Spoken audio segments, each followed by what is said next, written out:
Construct ಮಾಡೋದಕ್ಕೆ ರಾಜ್ಯ ಸರ್ಕಾರ ಸಾಲ ತಗೊಂಡು ಮೆಟ್ರೋ ಕನ್ಸ್ಟ್ರಕ್ಷನ್ ಮಾಡುತ್ತೆ. ಅದನ್ನ ನಾವು ಇಷ್ಟು ವರ್ಷ ನೋಡಿದ್ವಿ.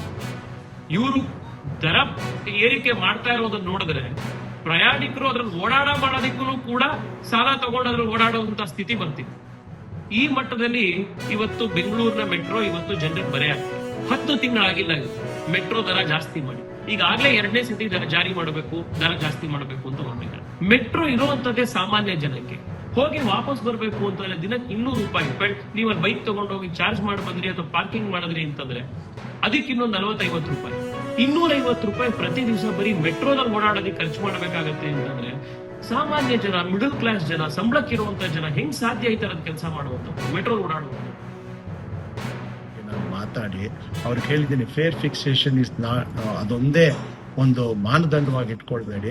ನೀವು ನಾನ್ ಫೇರ್ ರೆವಿನ್ಯೂಸ್ ಏನಿದೆ, ಅಡ್ವರ್ಟೈಸ್ಮೆಂಟ್ಸ್ ಇರ್ಬೋದು, ಬೇರೆ ಬೇರೆ ರೀತಿ ಅಲ್ಲಿ BMRCL ಅಲ್ಲಿ ಬೇರೆ ಬೇರೆ ರೀತಿಯ ಒಂದು ರೆವಿನ್ಯೂ ಕೂಡ ನೀವು ಜನರೇಟ್ ಮಾಡಿ ಅಂತ ಕೂಡ ಇದೆ. ಅದ್ರ ಮೇಲೆ ಯಾವುದ್ರ ಮೇಲೂ ಕಾನ್ಸಂಟ್ರೇಷನ್ ಕೂಡ ಅಂತ ಹೆಚ್ಚಿನಾಗಿ ಮಾಡ್ತಾ ಇಲ್ಲ ಇವತ್ತು ದೇಶದಲ್ಲಿ ಅತಿ ಹೆಚ್ಚು ಮೆಟ್ರೋಗೆ ಹಣ ಕೊಟ್ಟಿರುವಂಥದ್ದು BMRCLಗೆ ಕೇಂದ್ರ ಸರ್ಕಾರದಿಂದ ಅಂತ ಕೂಡ ನಾನು ಹೇಳಲಿಕ್ಕೆ ಇಚ್ಛೆಪಡ್ತೀನಿ.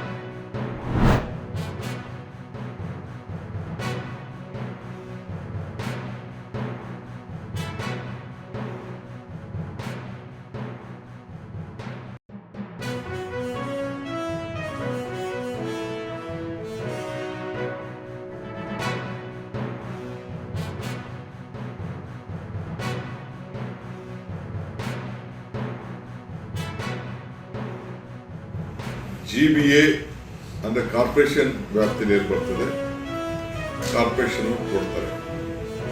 ಸೊ GBAನವರು BDAನವರು GBAಗೆ ಬರೀತಾರೆ, 10 ದಿನದಲ್ಲಿ ಕೊಡಬೇಕು ಅಂತ ಹೇಳಿದ್ವಿ.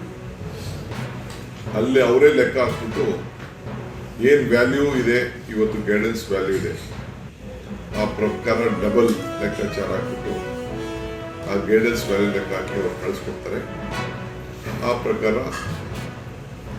ವಿತಿನ್ 10 ಡೇಸ್ ಕಾರ್ಪೊರೇಷನ್ ಅವ್ರು ಕೊಡಬೇಕು ಅಂತೇಳಿ ಮಾರ್ಗದರ್ಶನವನ್ನು ಕೊಟ್ಟಿದ್ದೀವಿ.